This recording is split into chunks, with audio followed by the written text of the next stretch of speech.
I want to welcome in Mark Schmitz, the Gold Star father of U.S. Marine Lance Corporal Jared Schmitz, who was just 20 years old when he was killed. Mark, it has been almost 3 years since you lost your son. What can you tell us about Jared? I know this anniversary won't be easy for you and your family. Jared's missed by everybody. I talk to him every single day. He's still here with me in spirit, and this anniversary is always tough. You think about your child every day, but just the constant reminder of what happened, it always makes it that much more difficult. Yeah, and we all remember that moment that Biden checked his watch, and we were just reminded what he said at the debate, that no one died on his watch. It seems like he's completely forgotten about the fallen 13. What do you think of our current commander-in-chief and his VP, who hopes to move into the White House? Well, this whole time we've been after him for accountability because she was pretty much a nobody. And now that she's trying to take the highest seat in the land and to tout that she was the last person in the room when he was making these decisions, supporting what he was doing, makes her a target for us now, too. We have been getting a lot of help from Michael McCall's office and Foreign Affairs. We've actually dropped in, a bunch of the families did when we were in D.C., in Mike Rogers' office with the House Armed Services Committee. He really needs to step it up and help McCall's office achieve the investigation much, much deeper than what's been done so far. They're supposed to be releasing a new report. I'm anxious to see what that's got to say, but, there's been a lot of people that were involved in these decisions that have not yet been thoroughly spoken to, and that needs to certainly happen. I mean, this is never going to go away.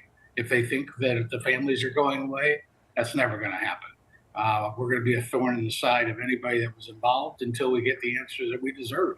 We have kids out there right now deployed, and under this administration, we're terrified. We can't bring our kids back, but what we want to ensure is that no other families have to go through what we've already been through. Yeah, you absolutely deserve answers. And to what you just mentioned a few moments ago, VP Harris was in the room 3 years ago in February of 2021, I believe, when they decided to move forward with the Afghanistan withdrawal. Here's what she had to say about that. Take a listen.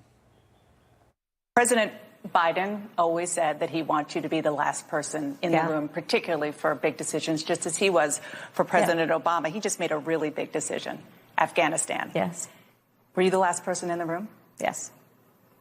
And you feel comfortable? I do. And I'm going to add to that. This is a president who has an extraordinary amount of courage. He is someone who I have seen over and over again make decisions based on what he truly believes, based on his years of doing this work and studying these issues, what he truly believes is the right thing to do. Yeah, that's tough to watch.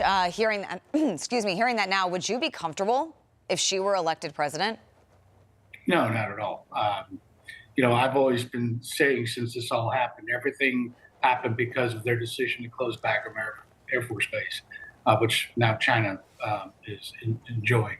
But now that when we started this segment, you had the parade of all of our weapons and tanks and helicopters, etc. I mean, this is all on Biden's watch. It was the most idiotic decision he could have ever made, was shutting down that fortress that was our stronghold there. And obviously, she supports everything he did, and now it's on her. So I have zero faith in her, and she will definitely not be getting my vote. And I know you guys have not heard from the administration, but if you had the chance to sit down with her and Biden, what would you like to say to them? It's a good question. Yeah, there's so many things that go through my head, but thank God I wasn't your kid, because I think things would have been handled much, much differently. Yeah, good point. Mark Schmitz, thank you so much for joining me.